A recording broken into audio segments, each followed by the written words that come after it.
How are you?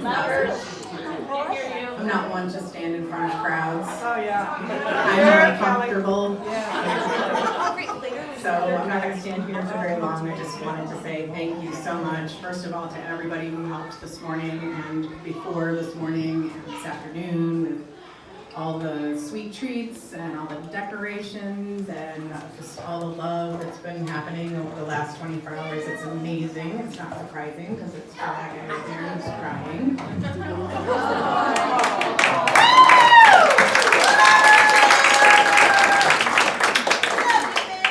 So 10 years ago, I was lucky enough to meet this guy and get him to marry me, which is amazing.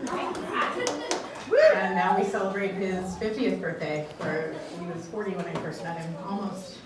So now 50 and fabulous. And we have some people, anybody who would like to come up and has anything to say about Clay, good, bad, or ugly, is welcome. We're going to start out with a new-ish friend, Rick Decker. Going to come up here and say some things about Clay. Yeah. Honey, you gotta go.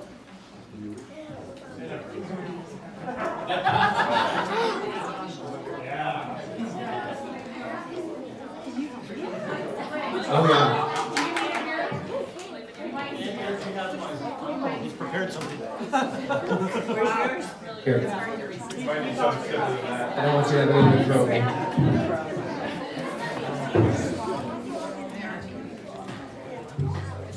You can't cry the whole time.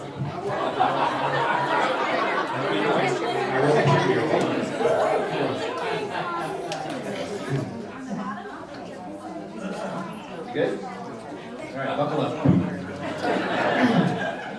Clayton Daniel Clingman was born November 4th, 1969. In case you're wondering, Richard Nixon was president, and Elvis Presley had the #1 song in America. God damn, you're old. Elvis Presley. In case you're wondering how with a name like Clayton Daniel Clingman, he'd end up being a serial killer. It's because his mom told me she looked down on the crib the day he was born and said, he is destined for greatness. She didn't tell me that. I mean, she probably saw goodness, so-so-ness, okayness. I mean, she was your kid for granted. Firstborn. A year later came Duncan, Clay's little brother.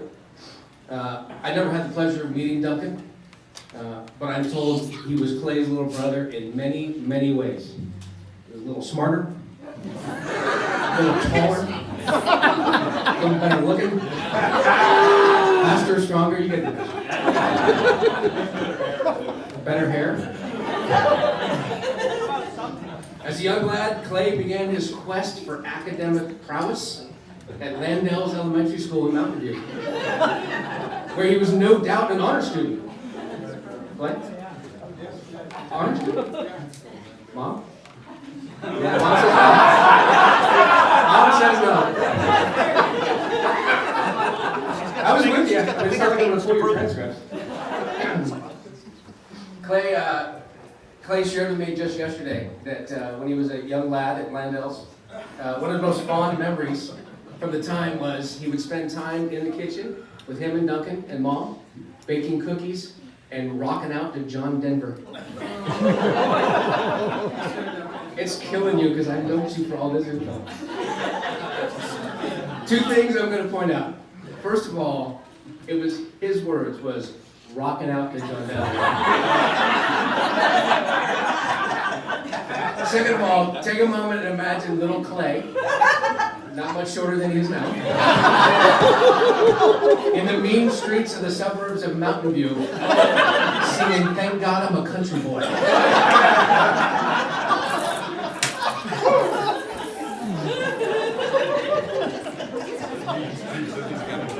Later, while Clay was roaming the halls of Landell's, the gods graced Clay, Duncan, and the Clingman family with not one, but 2 daughters, Dawn and Deborah.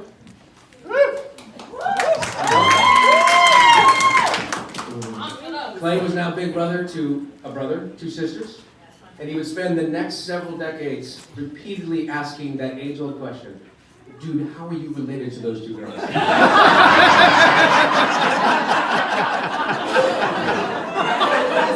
Literally, they raise their hands. Half the people ask that right there.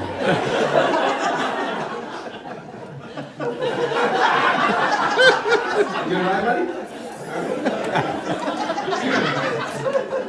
Next, Clay went on to be a proud Graham Middle School Bear, where he surely became an honor student. Mom? Honor student? No? I took a stab. You're a smart guy. I'm also told that at Graham Middle School is where you started to hone your skills as a ladies' man. Nobody told me that either. Even your mom's shaking her head at that one. Ladies' man? You feel like you're a ladies' man? I'm gonna leave that alone. There's a lot of kids in the room. Lastly, Clay took his brains, his brawn, his brilliance to Los Altos High School, where he soared with the Eagles. And finally was an honor student. Mom? Sure! There we go. That means honorable mention, dishonorable, something. So with his fancy diploma in hand, Clay decided college was not for him. And frankly, the colleges decided Clay was not for them either. So he leaped headfirst into adult life, relished in his family, his friends, and eventually his beloved golden lab, Buddy the Wonder Dog, which I'm told ate everything, even if it wasn't food. Yep.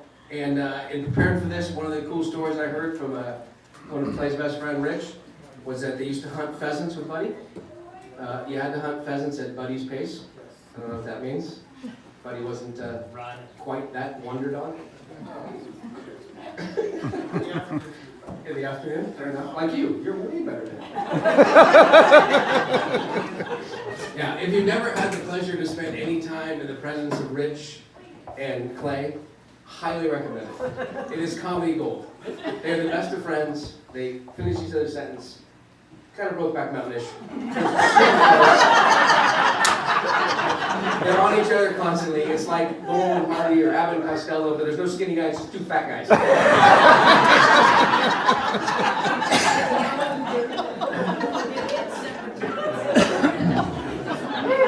Still want that good? I'm on page 2. So we fast forward to 2009. The year that brought the magical, life-altering moment when Clay Clingman laid his eyes on the absolute love of his life, Kelly. Where'd you head off to? There you go.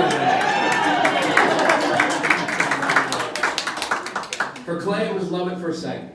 Kelly, not so much. She's like, okay, he's from Mountain View, maybe he's rich. But eventually, brought us here today. Kelly was won over by his edgy, rugged, trailer park handyman looks.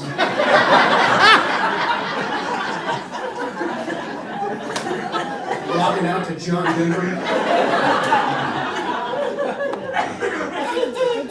And the two were eventually married. And as many people know, they have since given birth to a giant, Fozzie Bear-looking human thing named Buddy. And the guy who used to hate dog people is now a completely shameless dog person.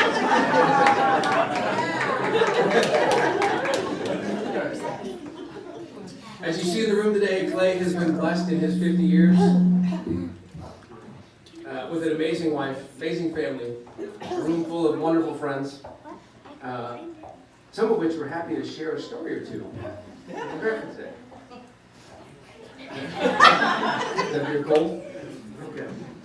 There was a time when Rich and Miles, early on in their duck hunting careers, you already know the story about that. Miles was still showing the ropes. The three of them are sneaking over to a duck blind. It's dark.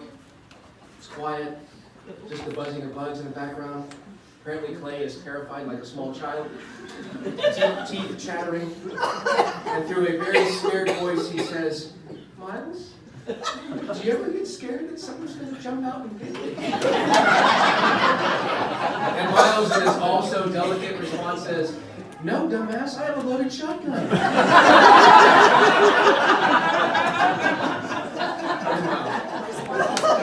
Not like that? I mean, I cleaned it up a little. There's a lot of kids around. There was the first time and the second time when Clay volunteered to teach smaller children how to drive. Right? First it was Karen, then it was Michael. And before embarking on that drive, apparently fearing he would not return, he took the time to record his last rites on his cell phone. Here's what scares me about that. I'm not going to take a poll of the room, but let's be honest. How many of you have been in a car with Clay? He's a horrible driver. Have you seen his car? All that damage, he came by honestly. That car, if you sold it on Craigslist, it would be no photos. And this guy's teaching the next generation how to drive. There was a camping trip. There's a camping trip when Clay had his very own tent. Apparently he had gotten over his fear of the dark and things that jump out to get him. And after the first night, the family he was camping with waited till Clay left the campground, and they secretly and quietly moved his tent farther away because he snored so damn good. And notice your wife's not sticking up to you on that one. But my personal favorite for me is something I call the Clingmans. It's not a It's not a story, but it's a moment. And if you can ever have this moment, I highly recommend it. When you're sitting like in a duck blind, if there's nothing to do, you're talking about everything and anything. Clay's a great guy, he's a big heart, he's got great stories. But sweet Jesus, if two birds fly over and Clay shoots and misses, it is pandemonium in the duck blind. And there's kids in the room, but I'll do my best to imitate it for you. The birds come over, Clay says, two right here. And then it's bang, bang, bang.